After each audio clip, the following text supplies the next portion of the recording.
everyone. Welcome to Around the Ladder. I'm Erika Steinberg, and this is the podcast about career paths that don't follow the usual script. We've all heard about climbing the corporate ladder, but careers often zigzag, they stall, they take unexpected turns. If your journey hasn't been a straight climb, you're in the right place. I love the idea of going around the ladder and finding a path that fits who you really are. So, on this show, I get to speak with people who have taken unconventional routes, by choice or by chance, and they found success on their own terms. I am very pleased today to welcome my guest, Raychel Lean. Raychel is an award-winning legal journalist turned public relations and marketing strategist. She's the chair of the South Florida Legal Marketing Association, and she works with law firms across the U.S. to build visibility and credibility through clear communication. Earlier in her career, Raychel was managing editor of Law.com's Florida publication, the Daily Business Review, and how she got there is kind of funny. We'll talk about that though. While she was there, she reported on litigation, real estate, and the business of law. Her reporting earned national recognition, including awards for coverage of South Florida's affordable housing crisis, climate change, and the legal system. Now, Raychel is an account manager at Reputation Inc. She draws on her background as a journalist to help lawyers share ideas in ways that are both accessible and impactful. She's known for avoiding jargon, always helpful, and focusing on what really matters, telling stories that people actually want to hear. Can you imagine? Oh my goodness. Raychel, I'm so happy to have you here. Our conversations up until now, including right before we started this podcast, have been absolutely hysterical. So I'm looking forward to learning more about you while we're here. Yes, thank you so much for inviting me. And I love the topic of your podcast, so I'm excited. Oh, thank you. I really appreciate that. So, the first story that I wanted to ask you to tell was because I love this one. I think you said it to me in an email when we were first in touch about how you decided to leave home for college and you ended up coming to the US to study. So, would you share that? I remember you said, I'm from a village, and I thought you said the village, and I said, oh, that's a cool place. And you were like, no, no, not Not the that village. one. No, no. I'm from a village that no one's heard of, but it's called Freckleton. And it's in northwestern England, a coastal little village. And it's lovely, it's very rural and stuff, but maybe people can relate who are also from kind of a small town. I just always felt like this is not the place for me. Nothing really for me here other than my friends and family. And so I was 18. And really, it started on Google Maps one night. I was sick of sideways rain and like just, I don't know, something wasn't clicking. I didn't know what to do next. It was time to go to university. I didn't even know what to study. So anyway, my mom, I had a very supportive single mom, and she basically realized, she was like, Raychel, every time you talk about university, all you're interested in is do they have a gap year?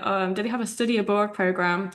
And maybe you should try and just cut out the middleman. It sounds like you'd like to study abroad. Just go abroad. So I went on Google Maps one day and I don't know why, but I gravitated towards the US. It was far enough away that it would be an adventure. And I started to look at the typical kind of cities I would think of when I think of the US, which for me was like New York, California. Well, they're not cities, states.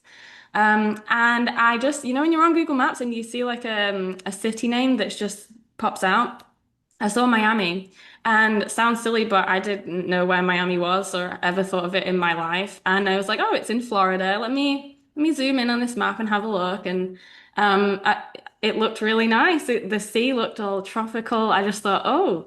So I had a look at what universities they had there, and I saw that there was one called Barry University. And I was 18, okay? So I thought, oh, I know someone called Barry, like that's funny.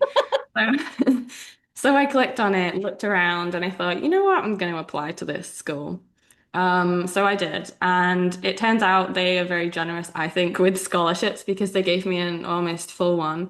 And I'm not like anyone special, mostly B student I was. But anyway, so then I was like, well, now I have to go to Miami to go to Brown University. So off I went. And the funny thing about the US versus the UK is you're allowed to start your degree and be undecided, like you don't know what you're going to study yet and you're going to figure it out. Um, that's not a thing in the UK. So I was like, great, I am very much undecided. So yeah, I just spent time doing the extra stuff, doing maths and science again, which I wasn't thrilled about.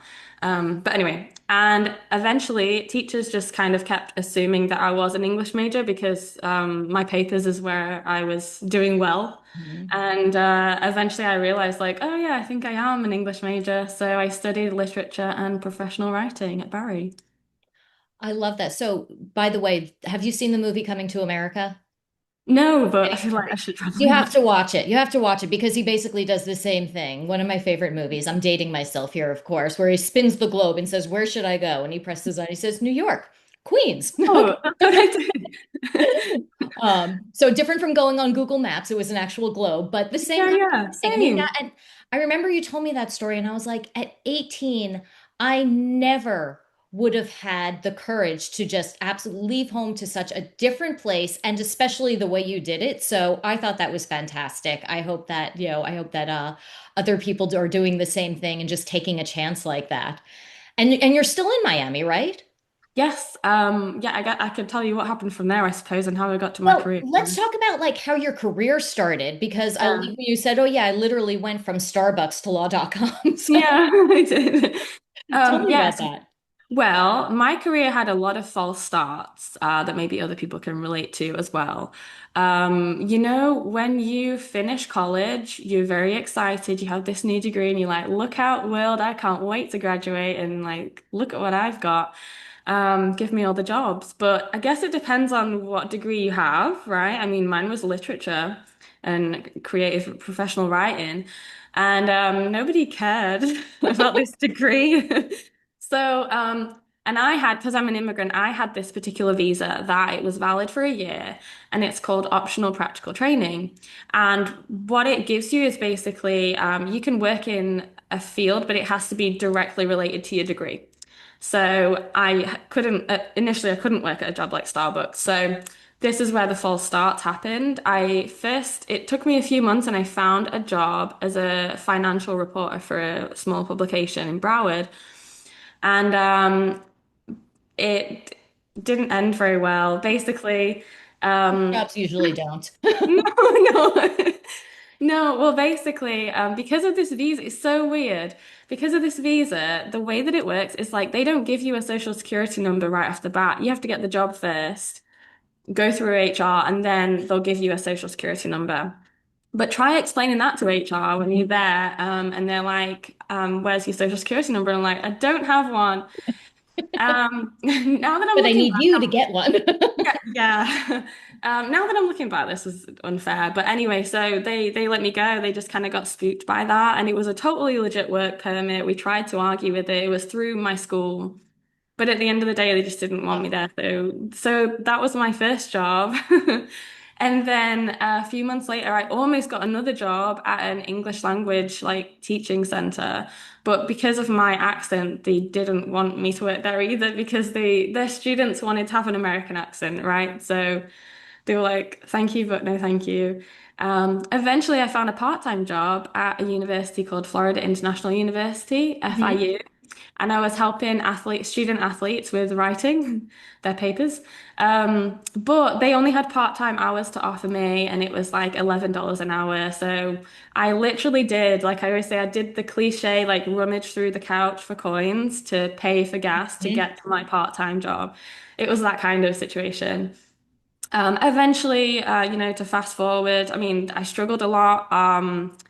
I was in an efficiency, which is like basically a room in someone's house, Yeah. right? I had lived in one of those for years. I bet a few people listening have lived in In an Manhattan, a efficiency. lot of people live in those. Yeah, I am sure. Yes. So it was one of those, and there wasn't a kitchen. It was a mattress on the floor. There was no curtains. It was a time. I didn't have any furniture. I lived out of a suitcase. I would wash dishes in the bathroom sink. Anyway, eventually, I had a different kind of visa and I found a job at Starbucks. I still couldn't find a job related to my degree, but yeah, and I don't know if anyone else has ever felt like this. Not that there's anything wrong with working at Starbucks, and it's actually really hard. Um, it wasn't what I wanted to do, right? So I was there for about a year, and I would sometimes just feel really down because I was like, this isn't how I wanted to.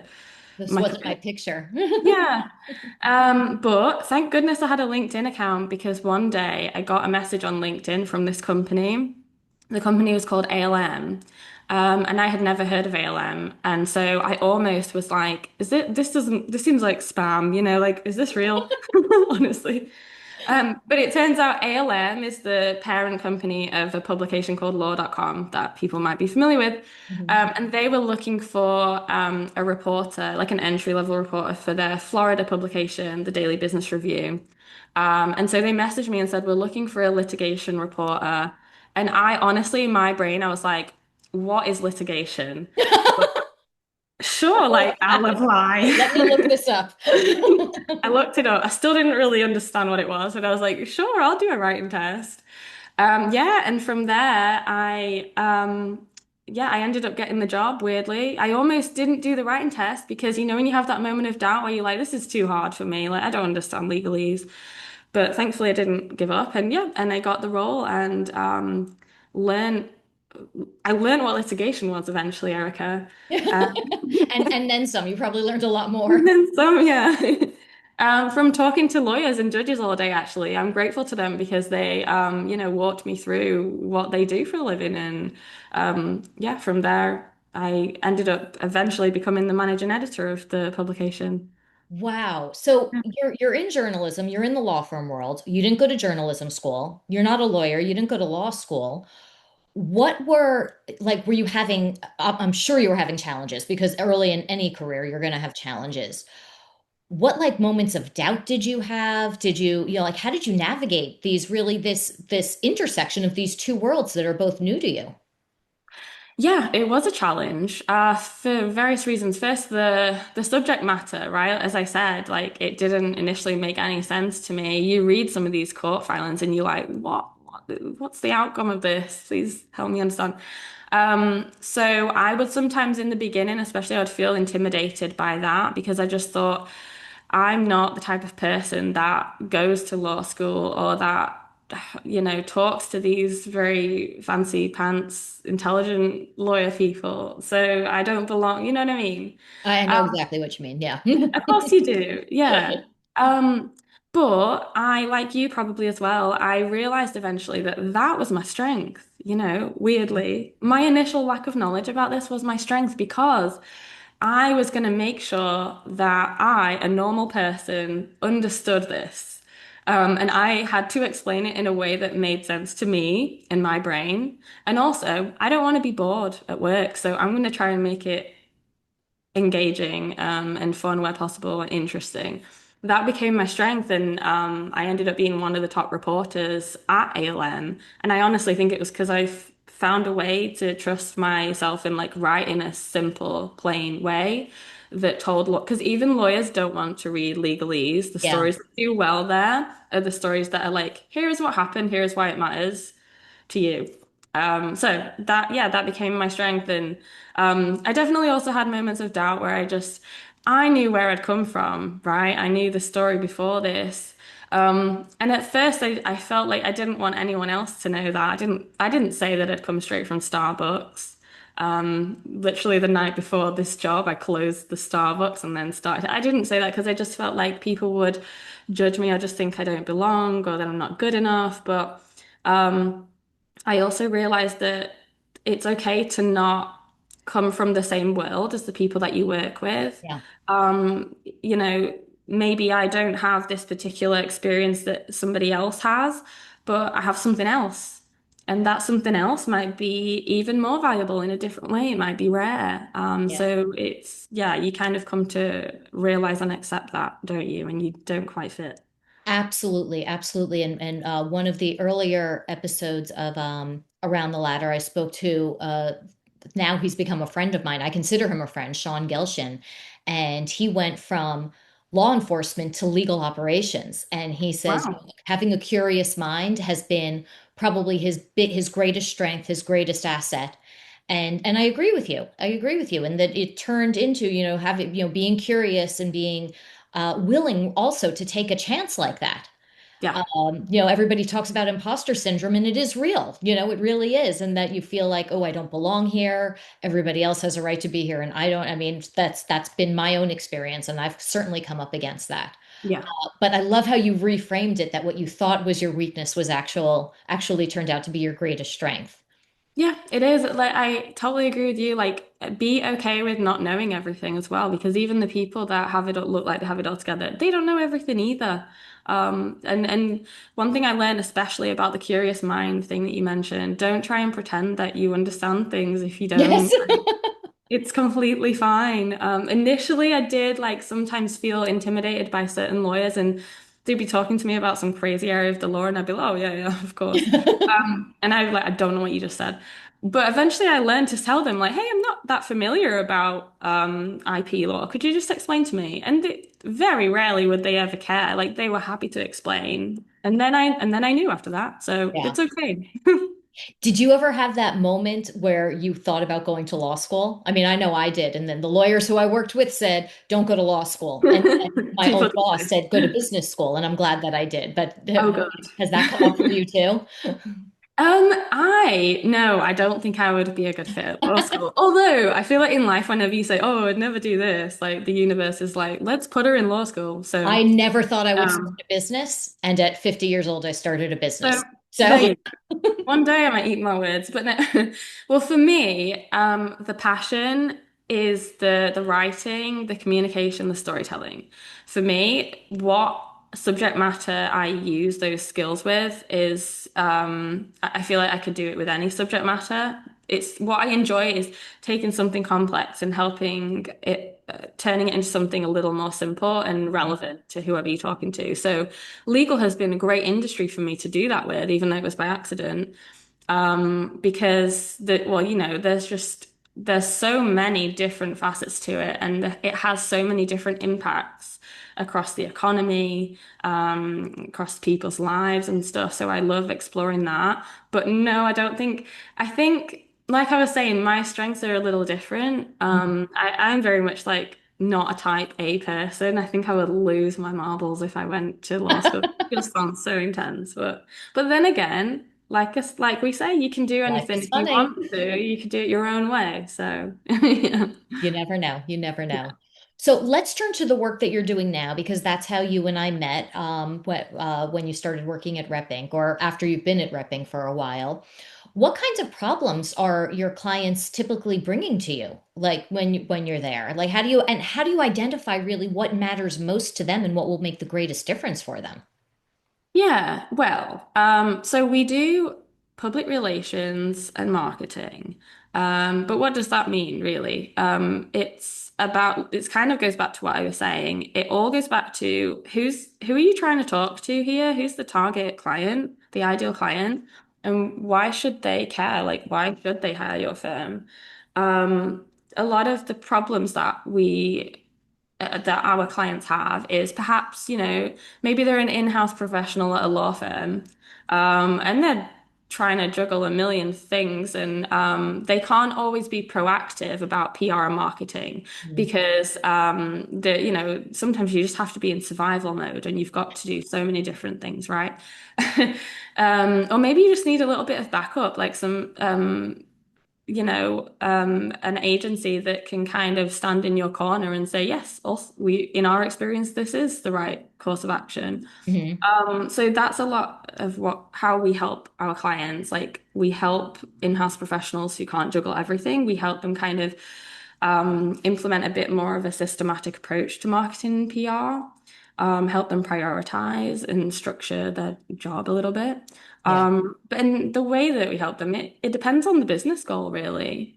And that's a bit of a misconception sometimes about PR and marketing, right? Like it's easy to think of it as like just an additional add-on that's nice to do, but really it should run through all areas of the business. Like I say, who are you trying to talk to? What kind of business do you want?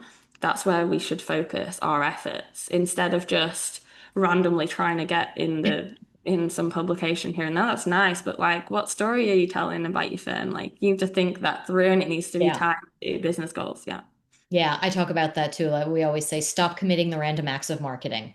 I know. Fun and you feel like you're doing a lot of things and there's a lot of shiny objects around, but what is it tying back to? Yeah. There's what like what's holding this all together?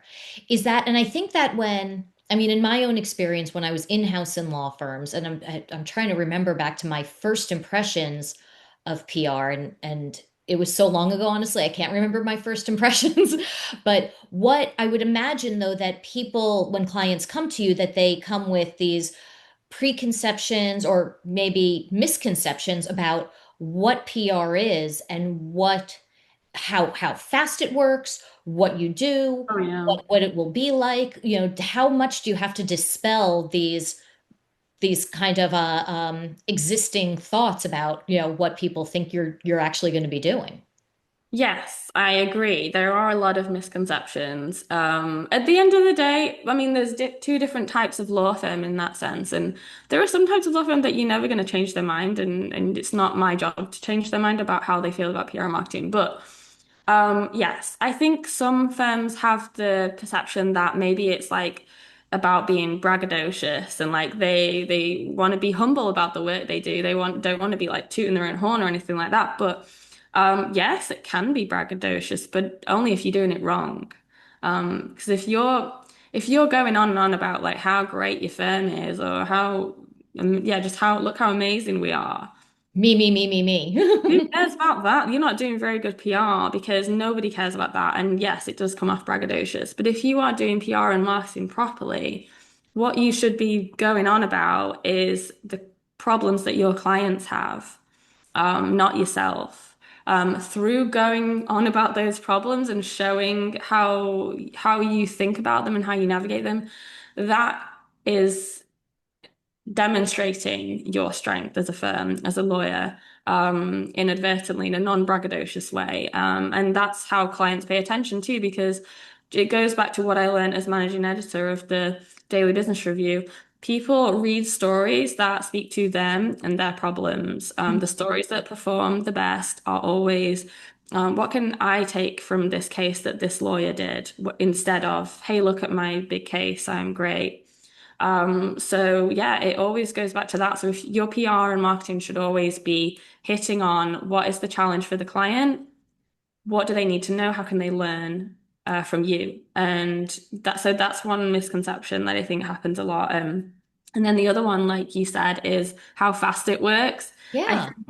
in the business world, of course, like you want to think about results, return on investment. That's very important. But I think there's not always such a neat line. You do this one thing and then this thing happens, Mhm. especially not in PR marketing. Yeah. Um, It's like, it doesn't. So sometimes, prospective clients might ask like, well, what will happen if we do this? I can't see that it'll like lead to like a client immediately hiring me the next day. And maybe not, but like I said, if it's really intertwined with all your business goals, those things will work together, and then it will result in, more clients or just greater exposure for your firm and people just understanding what it is that you do yeah. better, which is always good. But yeah, it's hard to demonstrate that sometimes for firms. Yeah, and I find that one of the hardest things is to present it as this is an investment. This is not, Yeah. I'm going to do this for a few months and then I'm going to get all of these Yeah. results. This is a long game and it's an investment. And then if you do invest in it, and again, it depends on how the firm gets business and if well, there are different tools, different marketing tools to use, but if you do invest in it, that you are going to see benefits over time. And that I feel like it's a machine. Like once you really get it running, it's a machine and Yes. it keeps giving and giving and giving. Yes, I think so too. And when you say investing in, it's not just financially. You've got to invest in it in time and energy too. And I know Yeah. how annoying that is. The lawyers don't have time. And in an ideal world, obviously, we're not taking up much of your time. But we need from you a little bit of investment in what we're doing. Like you need to, especially when it's a new PR agency, take the time to sit down with them and help them understand what your business goals are so that they can help you. Yeah. It's not something that you can just be like, all right, here's the keys to our PR department, go on. I mean, you could, some firms do, but you're not going to see much results from that. So it's another kind of investment too. Yeah. What are some of the most memorable results that you've witnessed with clients? The ones I always like is the ones where it's a little tricky in the beginning because they maybe don't quite get it. Why would they, right? They probably haven't operated in PR and marketing. Maybe it's a firm that's never had a marketing department before. And so we've had clients where, sometimes there's that skeptical attorney or the squeaky wheel or the one that doesn't really want to talk to you or just thinks that you're going to try and make them be braggadocious. And obviously that's frustrating, but I don't know, I'm not put off by that. I understand they've had different experience, or maybe they've been burned by another PR agency they didn't Oh, find. yeah. But I think like over time, when you help them see that it is safe to invest in time with you, and that you're going to really focus on their clients, their target audience. Also, it's not about forcing a lawyer to do a certain type of PR that they're not comfortable with. Some lawyers don't want to go and talk to a journalist because it's just not their format. I can understand that. Why Yeah, worry? Yeah. I'm not going to make them do that. I want to understand them, their career goals, their clients, and help them find a way to just position themselves better. It might even be just updating your bio so it speaks to your clients a little better, Yeah. or it might be finding a speaking opportunity. But I think those are the most rewarding experiences when you start off with somebody that's skeptical about you, and in the end, they actually find their own groove, and see the value of actually, they get it. They realize like I could speak to my clients in a more simple way that's demonstrates the impact of what I do.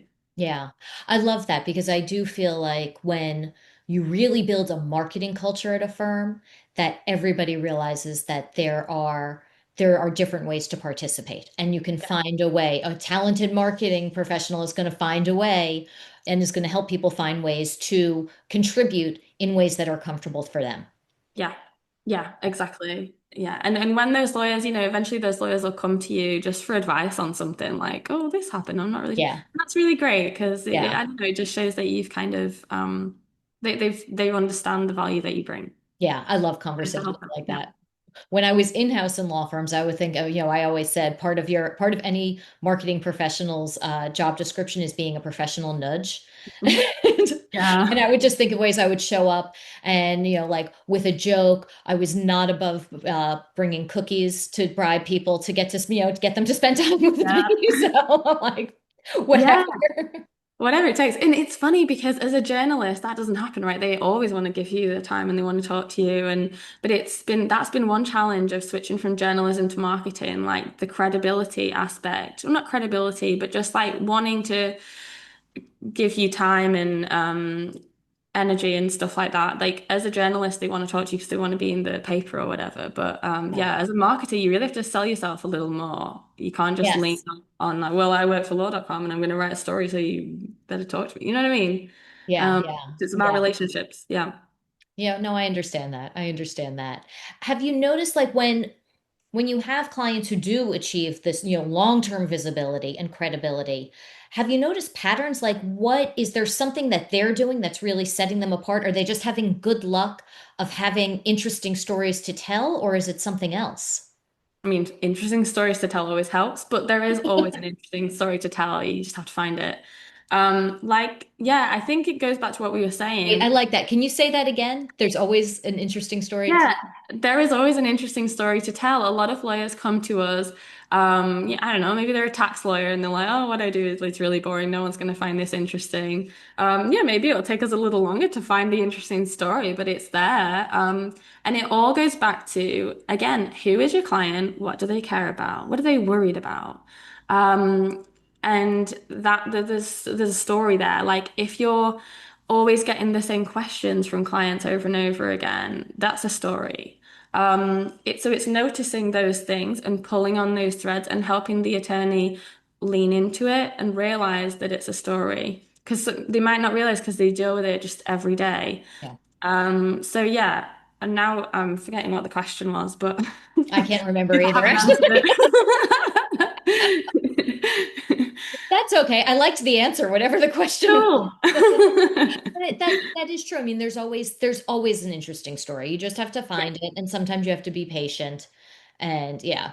So I want to talk a little bit about everything else that you do because you have your core work as a PR and marketing professional. I saw that you moderated a panel recently. You contribute to Repping's blog. You also have a monthly newsletter on top of that. Like, how are you balancing all of these different things? And what, like, do you have favorite parts of it that you love to do? Yes, that's a good question. Yes, well, I'm also the chair of the South Florida Legal Marketing Association, so Yes. that's where the panels and the events and stuff come in. And I really enjoy what I enjoy about that and about doing my newsletter is, I guess, kind of like what we were saying we help attorneys do, like the thought leadership aspect of it, kind of like leaning into like what are the issues that my target audience, which is other legal marketers and law firms, what do they care about, and how can I kind of help them think it through? And what I really value about the agency I work for is they let me, speaking of be yourself, like they let me be myself, and my newsletter is it's a little silly sometimes because it's in my voice. Hmm. But like I say, I've learned to lean into like who I am as a professional and not try to fit myself into a certain way that I think I'm supposed to be. So I like that they've allowed me to have my own voice.